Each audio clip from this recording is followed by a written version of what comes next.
The following Earth Angel media presentation is brought to you commercial-free as a gratuity from the sponsor producer named after the show. Please consider their message. Find other high-value shows listed at earthangelproject.com. Enjoy the show.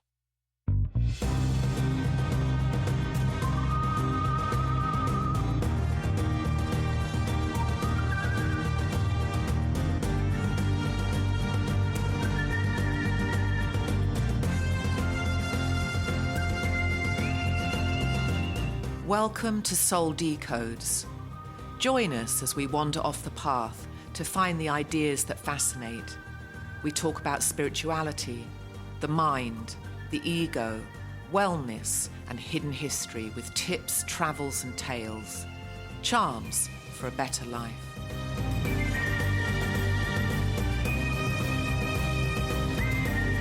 Well, hello, everybody, and welcome. You're listening to Soul Decodes, and I figured out why this blasted thing was not recording, so we're finally on the air. And she pulled a USB port out and shoved it back in again. And just voila. pull the USB out and put it back in. And it's a metaphor for life. So in the military, when we were flying airplanes, we had this term, we called it FM. Mm-hmm. FM, the letters FM. Fuck me. No, yeah, close. But so sometimes you'd ask the crew chief, like I'd land the airplane, and it's like, hey, this was happening. I did this. Can you explain that? And he's like, yeah, FM. I'm like, okay, because that was like the thing. Yeah. FM means Effing Magic. So right, I okay. was like, yeah. So I pull. What did you do? I pulled the. It's FM. How did you fix it? FM, baby. FM, baby. I just pulled the USB out, put it in, FM. I'm going to be using that quite a bit in the future. So we didn't come to talk about USB magic. sticks and FM. What are we going to talk about today? We had some stuff. You were talking about.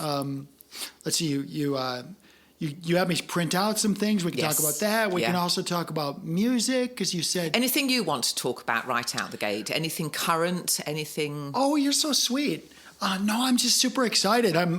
For me personally, I've got so many projects right now. Juggling. I've had two really significant conversations with some full stack tech developers. Full stack means they do everything from the user interface all the way down to the hardware. They do everything in between. And I've spent literally 2 years trying to find these tech people locally, because I like to see the people I'm working with, yes, and for sure. all this stuff. And sure enough, I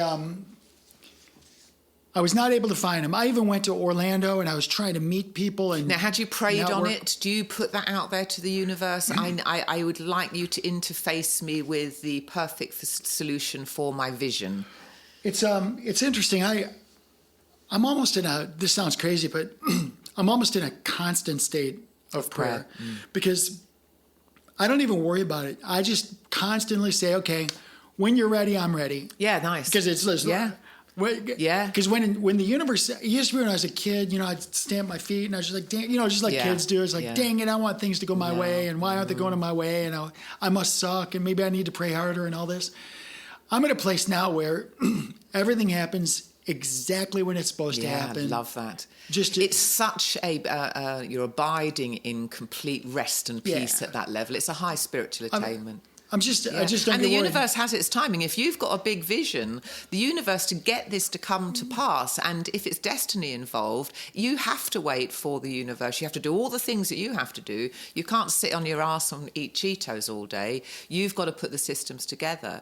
But when you're working in your interface with in the quantum field, then it is very important to have your attitude. It's actually, I would say, to live in alignment, you need that. Yeah, and I sometimes call it flow. Yeah. I don't really see. Everybody talks about alignment and flow. What does alignment mean to you? Well, most of the time people talk about alignment, and they're talking about the chakras and all this stuff. But I don't think in those terms. I think in terms of... no, I don't. I'm just talking about in terms of... aligning with the source. Right. Well, I just think in terms of resonance. I think we can selectively tune into things. So to answer your question, I put it out there. I knew it was going to happen. I just didn't know when. And I was listening to a podcast, and this guy made reference to this group of technical entrepreneurs, and they're full stack developers, but specifically they're using the Hgraph, or the name of the company is Hgraph, but they're using Hedera Hashgraph, which is the technology I've been looking to build on, since day one. So they're tailor-made for you, basically. They're already building on it. They know ABC 1, 2, 3 exactly what to do. I'd love to listen in on one of those conversations. Oh my goodness! You're having. I bet well, there's this some one would have geeky freaked shit you out. going on. This one would have freaked you out. So I had 2 conversations. The first one was a discovery call, make sure that we kind of liked each other. They need to make sure I'm not a bozo. I need to make sure that they are legit. Yeah. The first call was amazing. I shared with them I told them, I said, look, I've got about 17 projects. I'm only going to tell you one of them. And because this is just about discovering each other. I said, but if there's 2 more I want to talk to you about, if we like each other, let's book the other one. The other 2 are actually, to me, more powerful than the first one, but you've got to test them, and you need a prototype. Use the guinea pig stage, isn't it? So anyway, I'll fast forward. And they were happy to take that on. Well, so where we are now is I explained my top 3 projects. They're not the top 3 in my book. Like there's other ones I'd rather build, but they're the top 3 that fit with their technology. Yes. All right. Yep. So I had to find the balance. So I brought these to the top. I presented to them. They loved the first one. That was on day 1. And then a couple days later, we had the second meeting. I told them I'd tell them number 2 and 3. I did. They said number 2 was effing genius. Good. They said it's genius. And they wanted FG. So they wanted to bump that up to number 1. And did you like that idea? That was nice confirmation. Did you know it was genius before they affirmed that? Well, I thought it was good, but it's hard to... When you're assessing yourself, it's hard to determine what. But to have brilliant people affirm what you want to believe is true. Now the good news is when you're working with people like that, it's all about. They're not about the money, and I'm not about the money. We just want to get this project out because it's such a good project. There's this. Yes, we can do this. So anyway, the takeaway is that I explained to him I've got all these projects, and he says, "Well, wait. Instead of rolling out all of these projects, let's pick the top 1 or 2 or 3. Let's get the first one in the chute." And there's a process you go by where you submit a proposal for a grant. Because I could fund it myself, but... Well, why? No, why would I do this? They've literally got millions of dollars out there. So they're putting out... So there's the Hashgraph Foundation's got literally millions of dollars. They only meter it out like $50,000 at a time. And you have to meet certain benchmarks with your project. Yes, so you'll have to pitch it well. So we're at step 1. We're going to configure the second project, which is now the first project, and just see if they'll accept it. So I have to go through step 1, which is propose it. Yeah.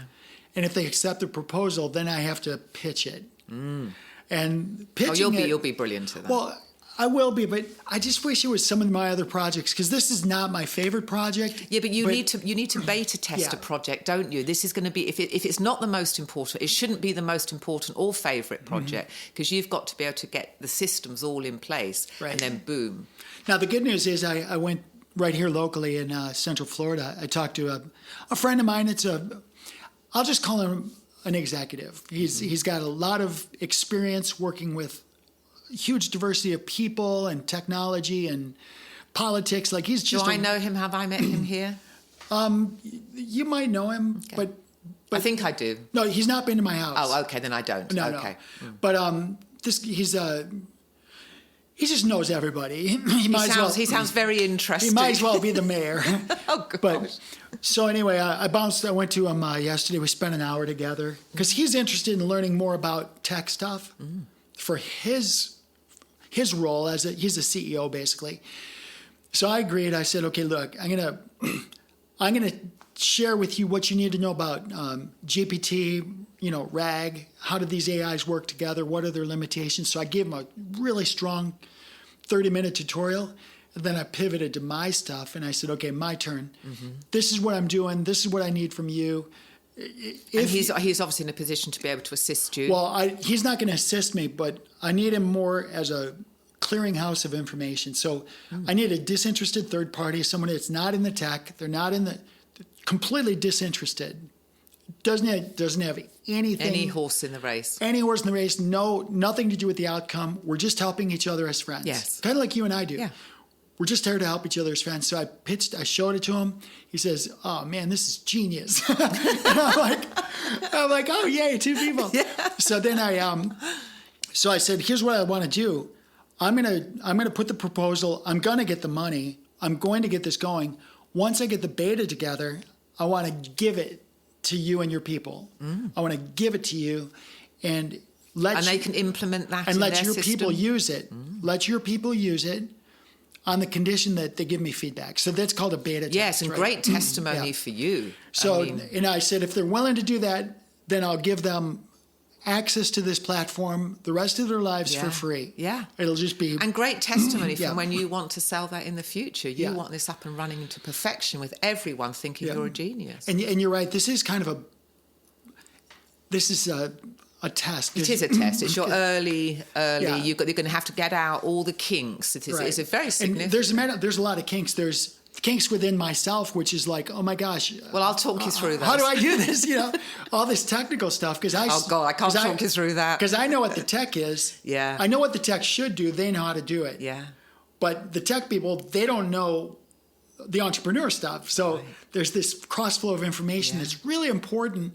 So this is exciting new ground for me. But when you're living in alignment, so we can just switch back to that, when you're living in alignment and you haven't got your ego mind coming online and you're actually hooked up to the vast part of information already in the quantum field, so you'll find whatever questions you have can actually just reach you in a download. It's not something you'll have to figure out. It'll just be there. Well, what's funny about what you said, so I had a bunch of projects going, and then 3 days ago, there's probably a lot of people out there, they wake up at like 3 a.m. and they're angry.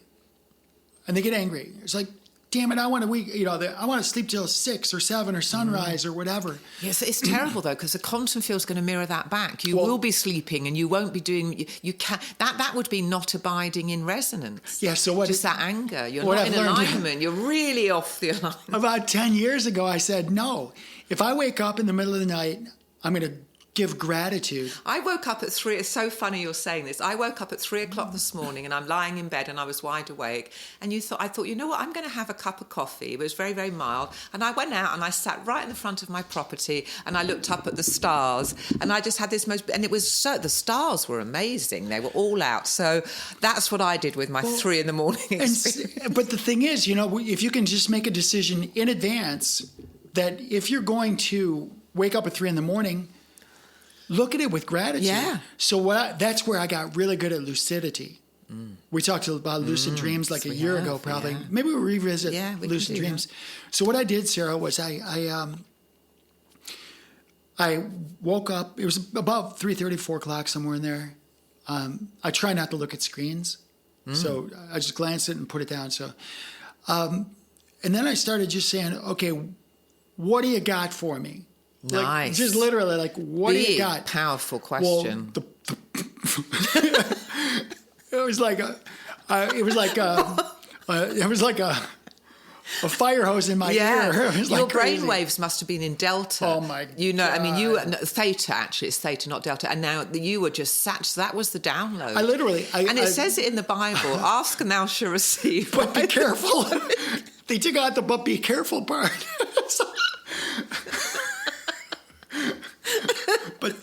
But buckle up. And wow, that was about. So did you go back to sleep? No, I didn't. I couldn't. I didn't even want to. I'm sitting there. No, but I got to the point where I'm like, holy crap! I got to write this stuff down. So I was debating. It's like, what do I do? Well, you can always talk it into your Telegram now. Can't I was going to do that, and I thought, you know what? I'm awake. So I just went into my studio, into my office, and I picked up 4 new domains. I'll tell you what they are off the mic. Okay. Because there's if I'm going to do this, boom, boom, boom, boom, boom, picked up 4 new domains. Oh, so this is quite recently. This is like 4 days ago. Oh, 3 days my ago. God. So I was just like, what? Wow. So now I've got 25 domains, but they're all Web3 stuff, right? But when I tell you that, by the time Robin woke up, You'd lived 4 weeks in it. For real. I already had my complete white paper built for this entire ecosystem. It's literally, I even have my new logo. It's the Earth Angel. It's Earth Angel. And then it shows Web3 ecosystem. Yeah. And that's a brand new logo. I'll show it to you. It's really beautiful. Cool. And so we just how very satisfying. It was very, very fun. So anyway, that's a long answer to a short question, but well, you're definitely in alignment. I'm just having and just fun. saying, so what have you got from him? It's a very powerful thing to say. I remember, so when I wrote Is This the Best God Could Do, part of that came from a prayer. And I knew I was semi-depressed and I knew I wasn't getting what I needed to get. So I was on my knees and I was kneeling by my bed and I prayed to God and I said, you need to show me what it is that I'm not getting.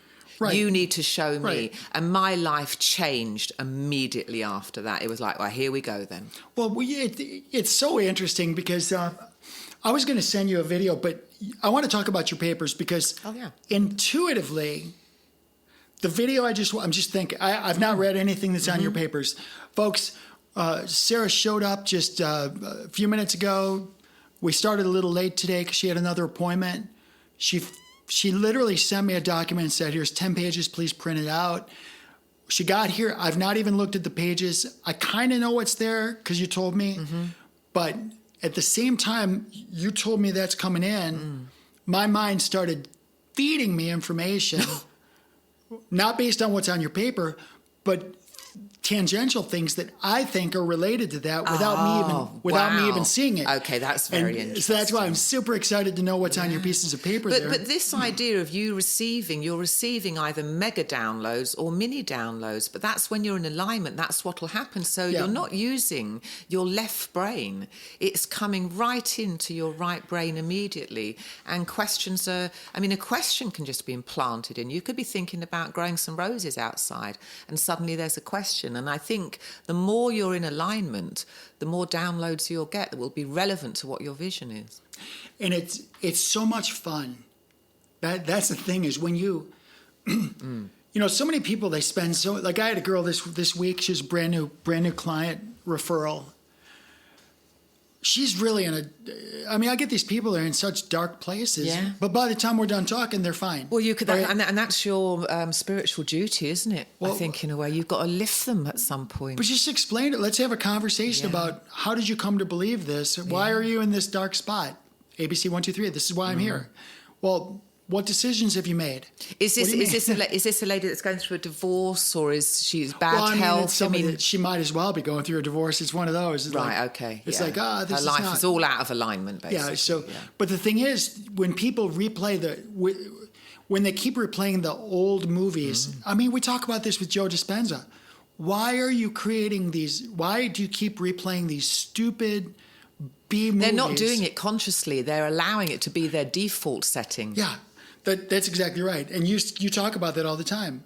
Take control of your thoughts. Bring them captive. It says it in the Bible, you take every thought captive. But you've got to realise you're stuck in thought forms. And that's where being mindful and meditation happens, because you've got to stop the flow of thoughts and then you can abide just in awareness. That is the key. If I was doing what you're doing, I would absolutely go for that as being, you've got to get out of the thought forms. And the more you think the same thing, what's going to happen? That neural pathway is entrenched. Then it becomes your default setting. And people, I would think, will go through lifetimes of not being able to control the mind. Once you can stop yourself mid-flow in your thought forms, it's because you have noticed, and that is a real place of power, because then you have to reprogram your mind with the neural plasticity. I've been learning a bit about that, and that's actually not as difficult as you think in terms of the actual practice of it, but it might be really difficult if you've got these strongholds in thinking, this entrenched belief system. You've got to reprogram your entire mind. It's fascinating what you just said, because one of the things that I face in my life today is I'm getting so many downloads, so many creative ideas. Robin laughs. It's just like, she's like, let me get my coffee first. It's like, I'm like, oh. But I've learned to just keep it down to like one or two things. It's like, okay, this, But my biggest thing I'm learning now is I was starting to apply pressure on myself, like, how am I going to get all of these things done? Yeah, if it's not, it's going to be the universe. And it's like, It's not up to me. Yeah. Well, part of it is. Part of it is, Yeah. but my job is to be receptive and say, okay, I will get all these done. And guide me. The question is, what do I need to do right Yes. now? Yeah. What's the priority, and what do I do right now to get this going? Well, So and to be in line with the universe's timing. But you're asking. I mean, we talk about asking questions all the time in order to get knowledge about the history and everything on planet Earth. But you ask questions to get yourself on the correct trajectory, and you have a very, very big vision for your life. And there's a lot of moving parts to that, and there is a timing. And that you have to give up to God, whatever God is, the source, the universe, whatever you want to call it.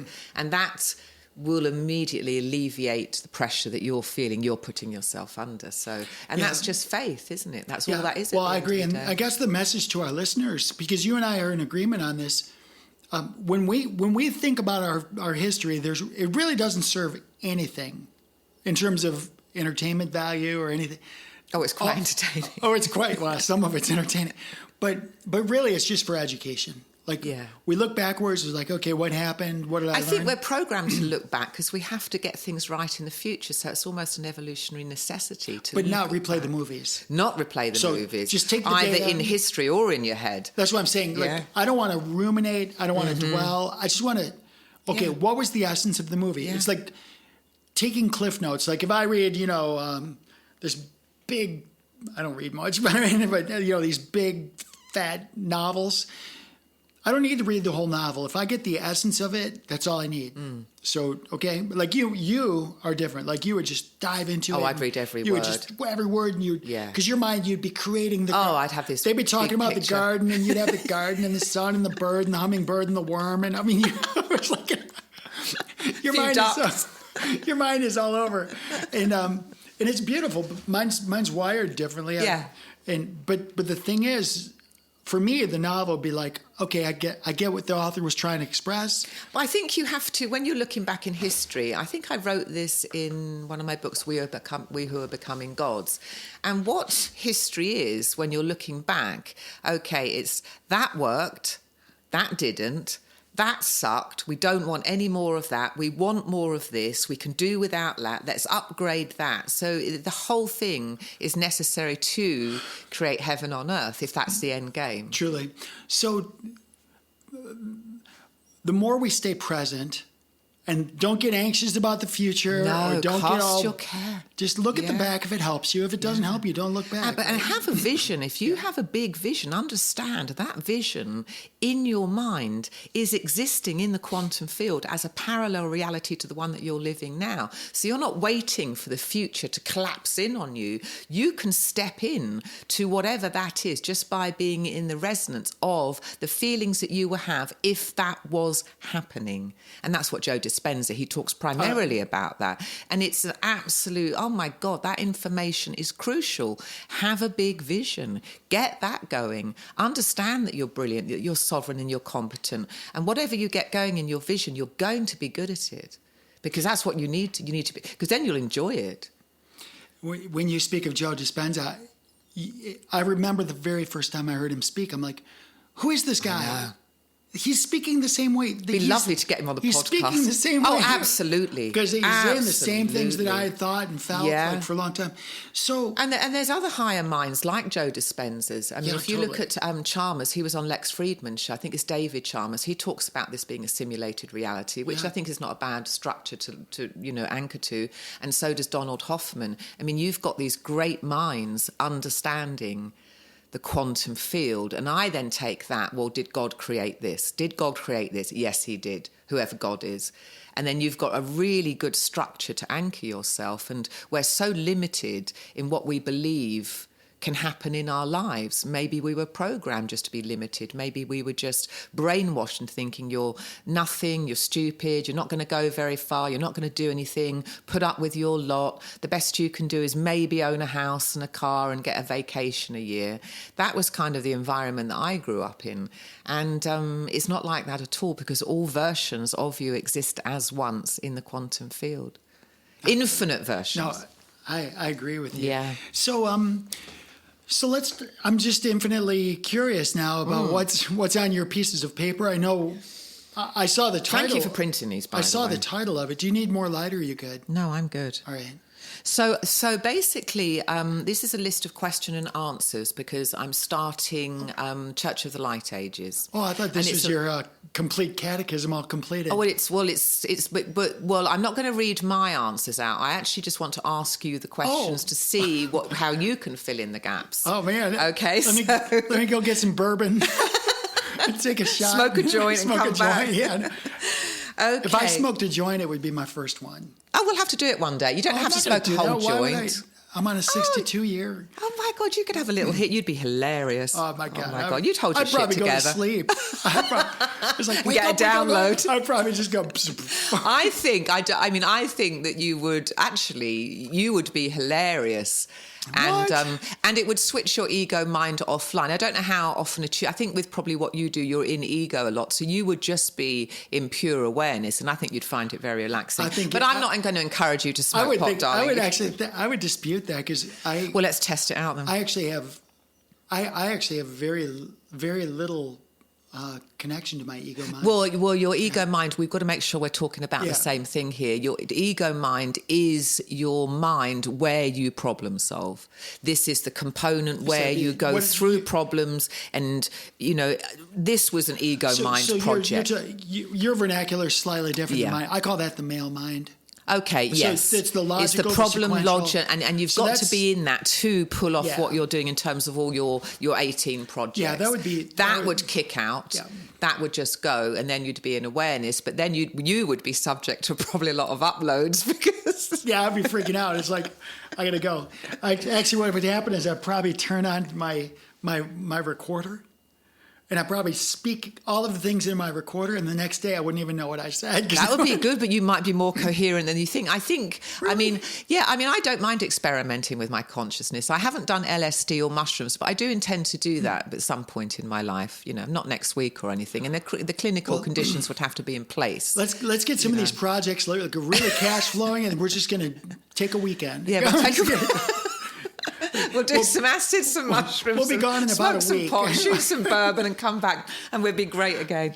So this is the list of questions and answers that I'm putting together to explain what I believe God did and what science is confirming that God did. And that's a very important part because this church is going to be the merger of religion and science, and there's no dogma. So all these questions and answers will be subject to review at any time. We can delete what's not helpful to us anymore, put in something that is helpful, and it was always open to inspection. And the religion, I would like anyone can, so it would almost like be a Wikipedia where you can actually comment on this religion. Well, Sarah, have you thought about this? Have you thought about this? This doesn't make any sense. So the religion is built from the ideas of the parishioners as well. That's how it's sustained.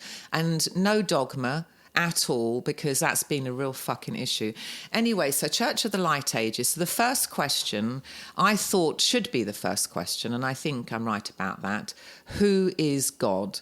So you answer that, because I know what I've written here. Well, this is a difficult thing, because when we speak, when we use our words, when we use our language, the very act of speaking about God diminishes God.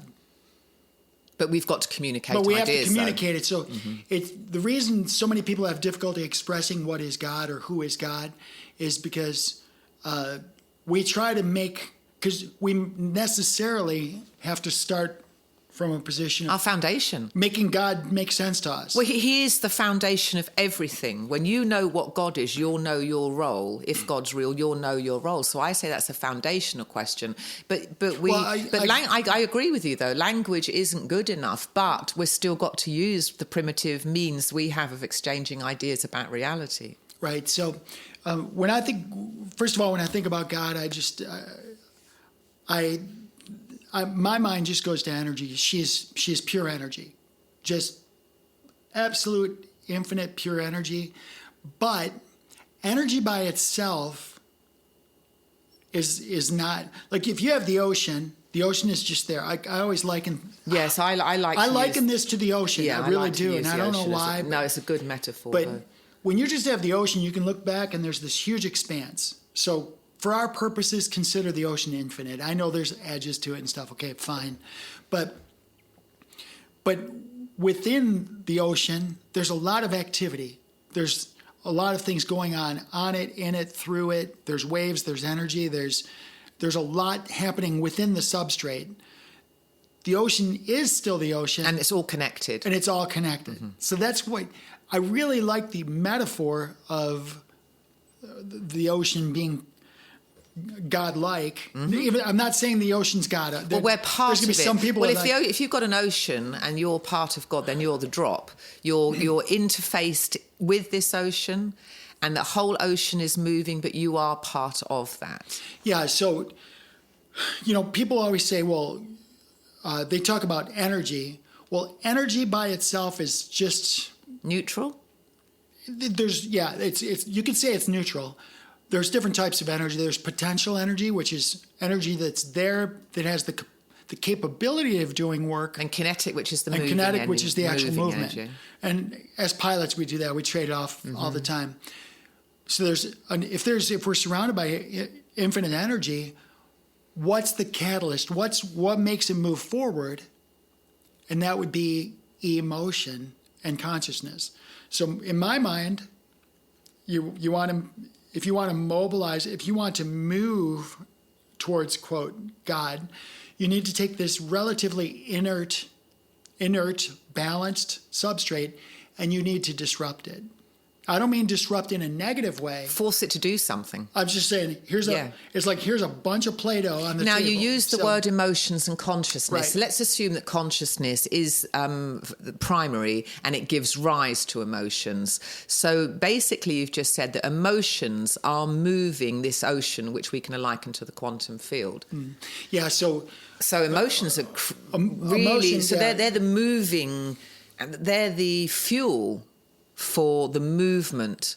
They're the kinetic energy in the movement of that. That's my perception. We just a conversation here, but yeah, I think it's but great. The idea is like, if I'm not conscious or not aware, if I'm not aware, I can't be emotional about something because I'm just not aware. Well, you'll have a default setting of an emotion, like the person that woke up at 3 a.m. and thought, fuck this, I want to go back to sleep. You're still having emotions. You're just not aware that you're having them. You're not conscious that you're stuck in them, and therefore you've got no hope of getting out of them. I'm gonna say, but emotions still are there, conscious or unconscious. If somebody wakes up in the middle of the night at 3 a.m. and says, F this, I'm going to say that's not an emotion.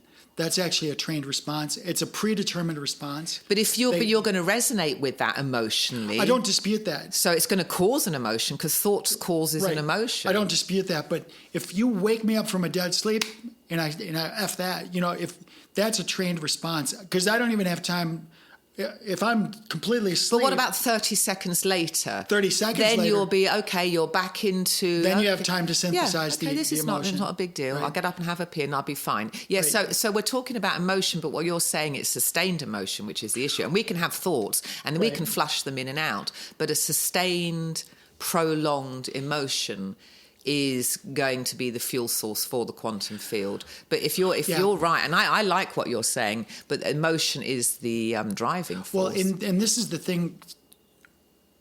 Our goal should be to get our brain, the different parts of our brain to dance together. I call it a dance. There's the male side, the female side. You want them to dance together and get them to be balanced in balanced and metered in the response. Mm-hmm.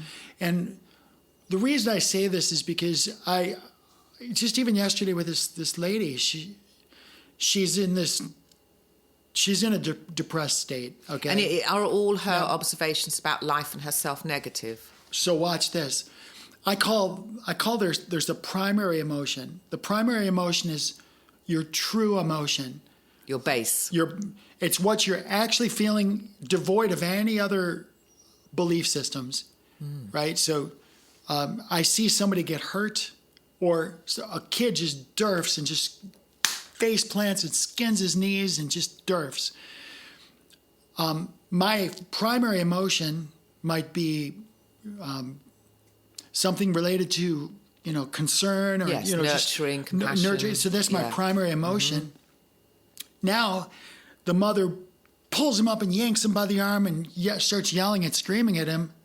Now it's anger.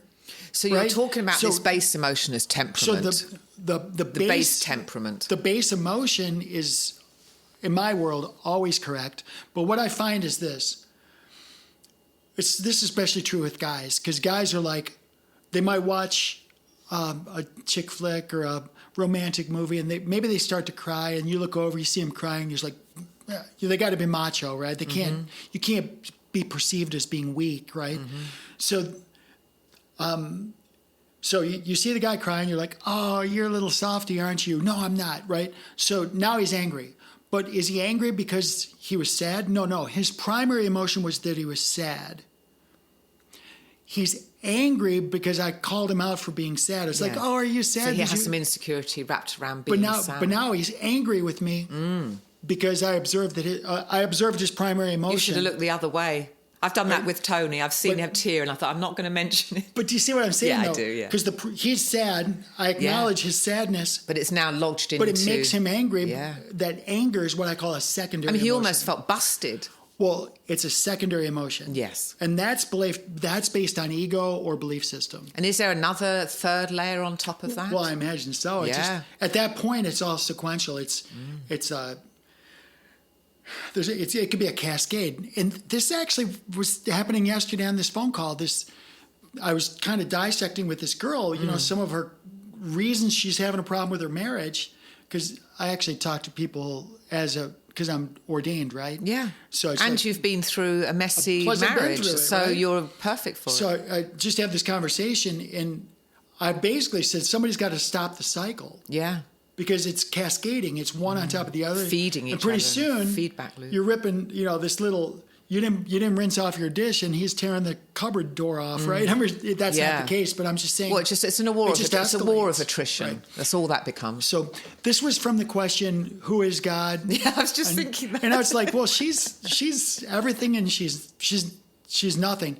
When I think of God, I just think of this eternal state of peace and love and gentleness and kindness. With a benevolence. I feel like in the human realm, Mom puts the two of us in a safe, secure area. Maybe there's some hazards, like you could hit your head on the drum over there, or you might topple over the music stand or something, right? So there's little hazards here and again, but generally it's safe. There's toys in the cabinet. There's musical instruments you can play. You can plug in the keyboard, play some songs. Generally, a lot of cool things. We can play cards, play blocks. We can do different things. That's kind of how I view the human condition. We're here. We can make it as much or as little as we want.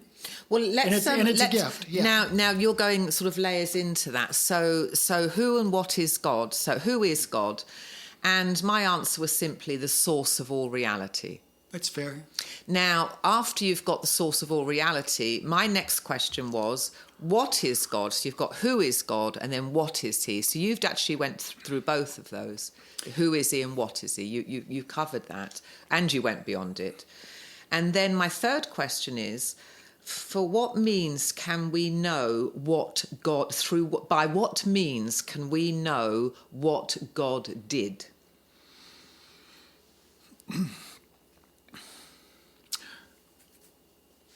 Well, so this is going to be an answer you're probably not ready for. Maybe you are.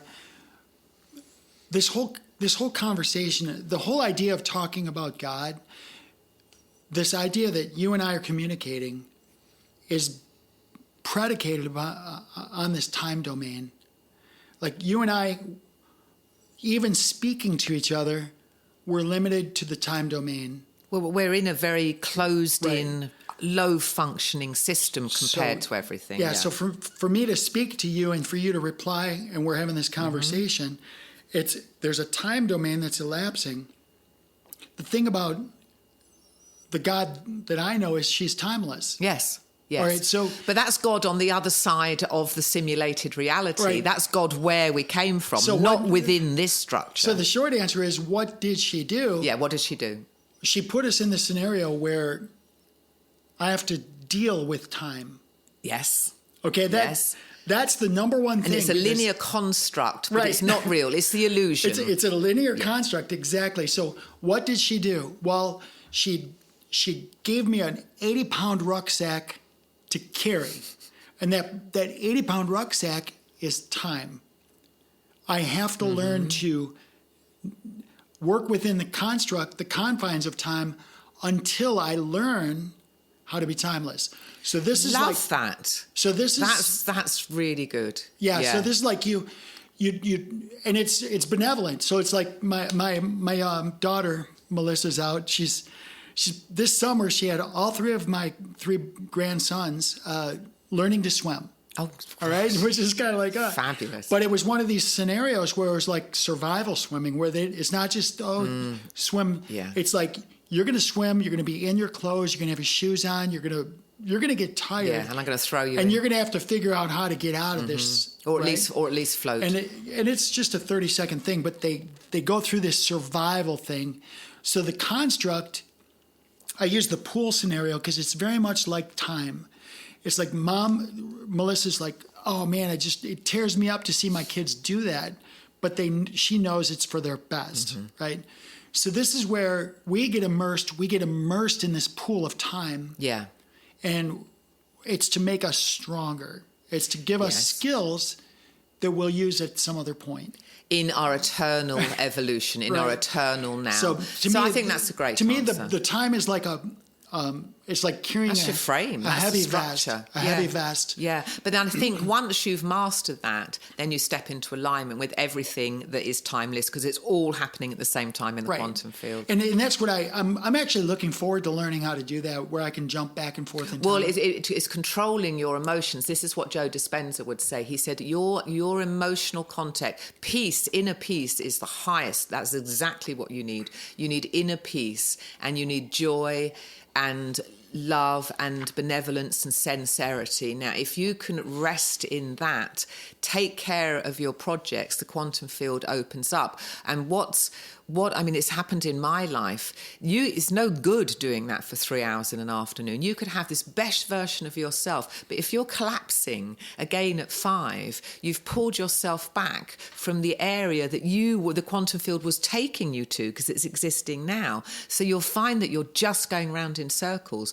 You'll be going around the same old mountain, because you've got to sustain the coherency. It has to be sustained, and it doesn't take long to start seeing the synchronicities with all these doors opening. You'll see it. Right. But if you're collapsing back because you've stubbed your toe, you've got into an argument with your husband, you're out of alignment with the highest version of yourself, and it's no good that you can be that from time to time, because you keep collapsing back if you don't sustain it. This conversation's fascinating, because I keep going back to this conversation yesterday with this girl, because I asked her, I said, who are you and why are you here?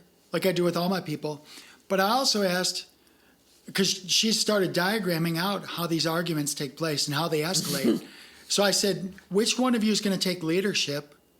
Which one of you is going to be the light? There you go. Permit the other person, recognize the other person's divinity, recognize that they have some things that are concerning or things that you don't understand. Just recognize it and let it be.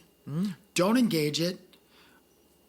Understand that you got married for a reason. You love each other. You used to love each other for a reason. Find that reason. Can you go and rediscover that reason? But give it some space. Just give it space. If he's starting to behave in this way that where he's belittling or whatever he's going to be doing, do you have the capacity to stay in alignment? To sit on your throne, not in a smug way, straighten your tiara. Yeah, no, for real. Just sit and up I straight. can do all things. Just sit up You straight. don't want to allow his actions to govern your emotions. Do not give him that power. Right. But you'll be out of alignment if you do that. That's the thing. But at the same time, recognize the feeling that, like, each one of us has to do our thing with relationships, right? Yeah. And recognize that both of you need to do work. But one person's going to have to be the bigger deal in this to get this going. One of them has to break the cycle. Mm-hmm. Yes. Yeah. And is she strong enough to do that? I don't know. It's very I just met her. No, I just met her, you don't so know. I don't know. Yeah. It's very tempting not to do that. It's very tempting in a structure where you pull out of that. I think it's attainable to have any reality you want, but you've got to be the mental version of who you would be if your life was going exactly the way that you want it and have planned. And that's the resonance you need. But if you keep collapsing it because you're going back to default positions of reactionary behaviour, you're going to find yourself stuck, and that's why people are stuck. And they've been the best version of themselves, and it makes it even worse because they know that they've got it in there. I love the word you used, reactionary behavior. Colloquially, they call it trigger. People get triggered. Yeah. Because in today's day and world, I've been triggered. But they say you've triggered me. No, it's nothing to do with them. Right, this is happening to you. Exactly. It's like, you triggered me. Well, your finger was on the trigger. I mean, it's like you pulled the trigger. So it's like, oh, well, they forced me to shoot them. Well, no, that's not the way it works. Get a grip. Yeah. It's like, let them behave, let them be. Mm-hmm. Just let them be. You don't need to engage that. You don't need to engage it. You don't need to control it. And you still got to recognise the namaste part. There is a God in them, and you recognise that. All these ego structures have to be collapsed. You're there. You're in it for a reason. It was probably, it was in your life plan because every big relationship is. You know what's tough is when you're talking to these people and they're in that dark spot, the last thing they want to hear is that was in your life plan you asked for. That's a good way to get shot. No, because they feel like they're... That's a good way to get triggered. You have to wear a bulletproof vest then, won't you? But that is the last thing, because you want to be a victim. But she'll get there. Well, that's great. Yeah, she'll get but there. Your likelihood that you're going to want to be a victim and blame that person is going to be so strong. And our ego, no, it's not them. It's not you, it's them. And it might be them. I mean, you might be dealing with a real arsehole, but you're in this because you chose to be in it. So that's where the belief system of reincarnation has really helped me, because there's a bigger picture underlining that, because I've been married for 32 years and it's not always been easy. But I've always understood that we were supposed to be together and we're supposed to be going through this journey. And it's difficult to think that if you don't believe that you've had more than one life, because you just feel like you're two souls coming in, you're newbies, you're empty, you got flung together. So do you think, it's not one of your questions, maybe it is, but we've talked about this reincarnation thing a few times in different episodes. Do you think at this point that you can opt out of reincarnation? Yes, but I think you have to graduate. So you think that you still have to you have to get a passing grade? Yes. You have to go to the Earth Academy. Yes, I think you have to make full use of it. So the full use is we're all going to have different experiences. We're going to be different sexes, different skin colours, different economic background, different propensities, and we're having these lifetimes for the experience because we're knowing something through this experience. And I believe that we're God's sense receptors. So we're having lifetime after lifetime. I think there is a graduation, and it arises when you can create the life and have it, your vision pans out for the way you want your life, and you haven't caused negative karma that's still pending, because then you'd have to come back and deal with it. I mean, we've all caused negative karma in this lifetime, and you deal with it we have instant karma in this lifetime. So for me, the graduation, just for this earth space, just for this tiny little simulation, this is a paltry little part of what the greater reality is. And this is a training ground, I call it in my novel. And yes, there is a graduation, and you've got to be able to stay in alignment with the source of love and everything that's good, and you have to control your mind to do that. And if you can do that, as Joe Dispenza said, everything will open up for you. So I think we got to question 3, who's God, what is she about? Let me read my answer to that one. Yeah, so what is... Okay. By what means? Okay, so this is slightly different. By what means can we? So know? did we do number 3? We did. I'm just gonna. Yeah, you answered that, but I'm going to give you my answer. Okay. Turn on flashlight. Sorry, guys, I needed to get my light on. Okay. I asked you if you needed more light. No, I don't. I like being in the dark. I'm a vampire. By what means can we know what God did? And my answer was, by merging science and spirituality, the Church of the Light Ages integrates scientific evidence which has achieved an obvious level of unanimous consensus. So by what means can we know what God is? It's the blending of religion and science. Well, we have to, in order to answer the question, by what means can we verify what God did? Mm-hmm. Is that the wrong question for the answer? Well, no. Well, I'm saying we have to presuppose. Well, I guess it plays back to what you just said. By what means can we verify it? Well, we first have to say what needs to be verified. Well, that's what we've asked in the first two. What yeah. is God, and who is God, and what is God? Right, and then my answer was, we're limited with the time domain, so we have to navigate the time Well, that's domain. what God did, though, because Right. God is outside of that, and he's created this little simulated reality. Right, and so you asked me that question, so I said, well, she put this time domain on us. So the next question is, how do we validate that? How do we validate Right, okay, that's So, right. In my world, the only way I can determine, the only way I can validate the premise that she put this time domain on us is to go outside of the time domain to And experiment. look at the quantum. Because you can't do an experiment from within it. That's right. So you have to So go- I'm going to restructure that question. so you That's have to great. go- That's really helpful. Yeah, you have to go outside of the experiment to do it. So Yeah. that means that I need to get out of the ocean Yes. to see what's going on inside the Yes. ocean without disturbing it. Because we have already seen, and you know this with quantum entanglement, the observer influences the outcome. Well, the quantum entanglement part is that you have one particle and you could have another particle billions of light years from here. When this one moves, this one is moving at the same time. But there's this massive separation. So it'd be like the starlings flying. You know all the birds that fly in formation around they're up here? beautiful. I love They're them. absolutely I love them. stunning. I Well, it's love like them. that. And that's the we're entangled. And what's going on over here is also going over there, and it's all linked up, and they don't need to be touching each other. So to answer the question, how do we validate it? I don't know. No, you know what I was talking about, entanglement? You know what? That's the superposition. That was the next part of it. The superposition is where the particles are. And they don't need, and when one's moving here, this one's going to be doing the same thing. Now, if you talk about the quantum field, that you've got this vision for your life and this massive thing that you've orchestrated in your mind, they're all moving in unison with each other. You know, it's interesting you say that, but I really don't have a very crystal clear vision of what dominance, I what thought this it is going was. to come. Like all these projects, I know how they're going to come together, but it's not crystal clear to me.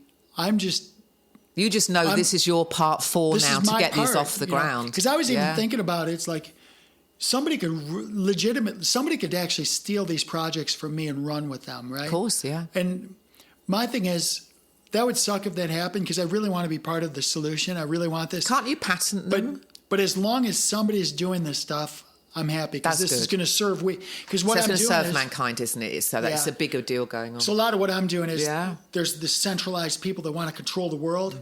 Well, I'm a we the people person, so I'm like, all that power you guys are trying to take, I'm trying to break it up into pieces and give it to we the people. Yes, love it. Robin Hood. Yeah, totally Robin Hood.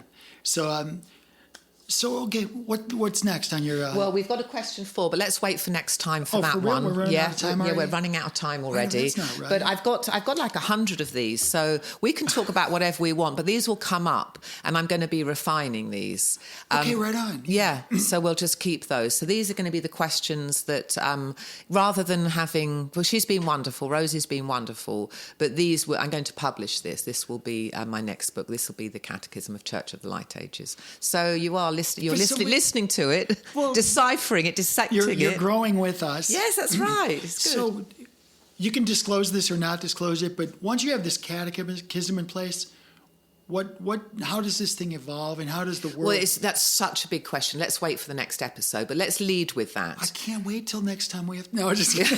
You bloody have to learn some patience, won't you? I don't want to wait. Patience is a virtue. I don't want to wait. So, okay, y'all. Well, thanks for joining us today. It's been lovely. You've been listening to Sarah, Tirri, and I'm Dr. Tia Jolie. If you've enjoyed today's episode, share it with some others. Yeah. If you didn't enjoy it, don't share. We don't want to know. Don't tell us. No, but Wake go back. up at 3 a.m. with a better attitude. Yeah. But go listen to some of our older ones because we do have some good ones. So anyway, thanks for joining us, everybody. We'll see you next week. Thanks, everyone.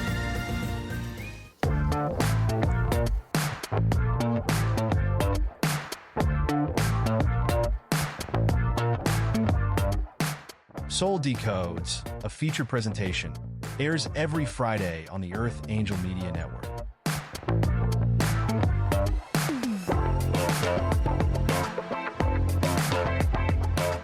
This episode of Soul Decodes is sponsored and produced by Live Pure. Optimize your life by taking your health to the next level. Listen now to learn how Live Pure will make your world better.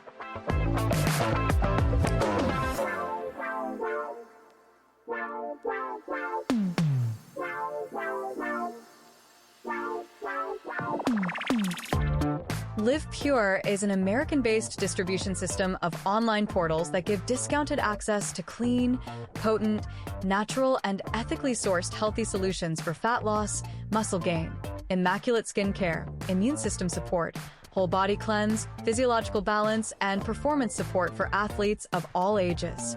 Live Pure handpicks the best products and nutrients from world-class companies, always adding to their quickly growing wellness lineup that now includes Korean skincare, medical-grade nutraceuticals listed as pharmaceutical alternatives in the physician's desk reference, and healthy coffee that rivals the world's best, but for only about $1 per cup.